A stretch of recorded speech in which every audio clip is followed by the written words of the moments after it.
BBC news আন্তর্জাতিক সংবাদে আপনাকে স্বাগতম। শুরুতেই সংবাদ শিরোনাম, এরপর বিস্তারিত। হরমুজ প্রণালীতে মার্কিন অবরোধ ভারতের সমস্যা আরও বাড়াবে।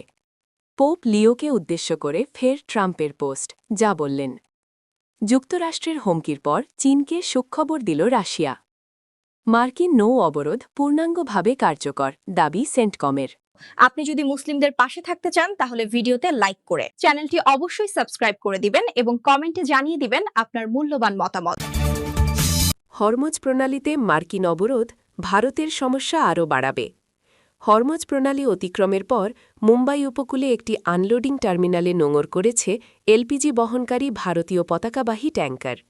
ইরানে গত ২৮ ফেব্রুয়ারি যুক্তরাষ্ট্র ও ইসরায়েল হামলা শুরু করার পর থেকে হরমুজ প্রণালীর ওপর কার্যত নিয়ন্ত্রণ প্রতিষ্ঠা করেছে তেহরান। বিশ্বব্যাপী তেল ও তরলীকৃত প্রাকৃতিক গ্যাসের প্রায় ১/৫ এই পথে পরিবাহিত হয়, যা এখন প্রায় অচাম অবস্থায় রয়েছে।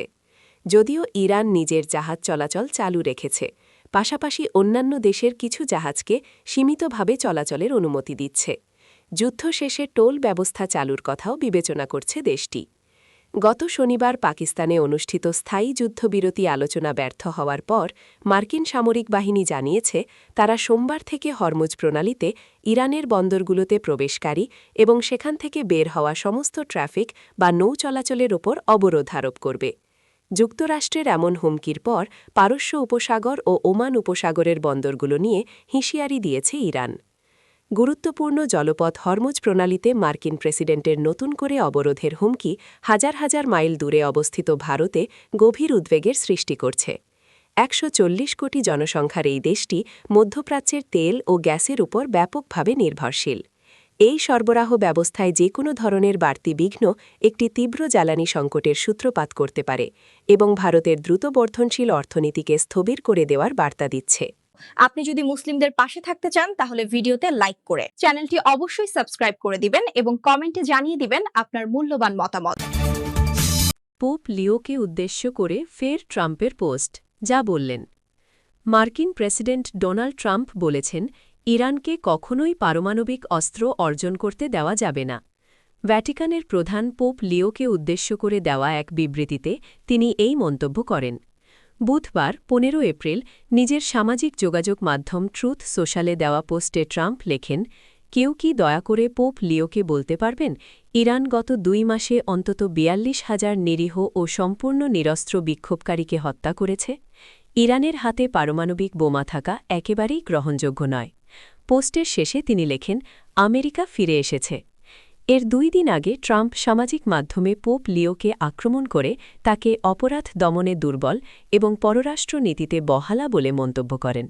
এর প্রতিক্রিয়ায় পোপ লিও বলেন তিনি ট্রাম্প প্রশাসনকে ভয় পান না এবং যুদ্ধের ভয়াবহতার বিরুদ্ধে কথা বলা চালিয়ে যাবেন। যুক্তরাষ্ট্র ও ইসরায়েলের ইরান বিরোধী যুদ্ধের সমালোচনা করেছিলেন তিনি। তবে ট্রাম্পের দাবি করা ৪২,০০০ নিহতের তথ্যের ভিত্তি স্পষ্ট নয়। ইরান সরকার জানিয়েছে জানুয়ারিতে সরকার বিরোধী বিক্ষোভে ৩,১১৭ জন নিহত হয়েছে। দেশের বাইরে থাকা বিভিন্ন গোষ্ঠীর হিসাব অনুযায়ী নিহতের সংখ্যা প্রায় ৭,০০৭। এদিকে ইরান বিষয়ক জাতিসংঘের বিশেষ প্রতিবেদক মেই সোটো জানিয়েছেন অন্তত ৫,০০০ মানুষ নিহত হয়েছে এবং প্রকৃত সংখ্যা ২০,০০০ পর্যন্ত হতে পারে। আপনি যদি মুসলিমদের পাশে থাকতে চান তাহলে ভিডিওতে লাইক করে চ্যানেলটি অবশ্যই সাবস্ক্রাইব করে দিবেন এবং কমেন্টে জানিয়ে দিবেন আপনার মূল্যবান মতামত। যুক্তরাষ্ট্রের হুমকির পর চীনকে সুখবর দিল রাশিয়া। যুক্তরাষ্ট্রের ইরানি বন্দর অবরোধের প্রেক্ষাপটে চীনের সম্ভাব্য জ্বালানি ঘাটতি পূরণে রাশিয়া সহায়তা করবে বলে জানিয়েছেন দেশটির পররাষ্ট্রমন্ত্রী সের্গেই লাভরভ। বুধবার ১৫ এপ্রিল বেইজিংয়ে চীনের প্রেসিডেন্ট শি জিনপিংয়ের সঙ্গে বৈঠকের পর সাংবাদিকদের তিনি বলেন, রাশিয়া অবশ্যই উদ্ভূত সম্পদের ঘাটতি পূরণ করতে পারবে। চীন সহ যেসব দেশ ন্যায্য ও পারস্পরিক লাভজনকভাবে আমাদের সঙ্গে কাজ করতে আগ্রহী। লাভরভ আরও বলেন, বৈশ্বিক অস্থিরতার মধ্যেও রাশিয়া ও চীনের সম্পর্ক অটুট রয়েছে। তিনি উল্লেখ করেন, রাশিয়ার প্রেসিডেন্ট ভ্লাদিমির পুতিন ও শি জিনপিংয়ের ঘনিষ্ঠ সম্পর্ক দুই দেশের মধ্যে দৃঢ়তা বজায় রাখতে গুরুত্বপূর্ণ ভূমিকা রাখছে। বর্তমানে যুক্তরাষ্ট্র ইরানের বন্দরগুলোতে অবরোধ জোরদার করায় চীনের জ্বালানি সরবরাহে চাপ তৈরি হয়েছে, কারণ চীন ইরানের তেলের সবচেয়ে বড় ক্রেতা।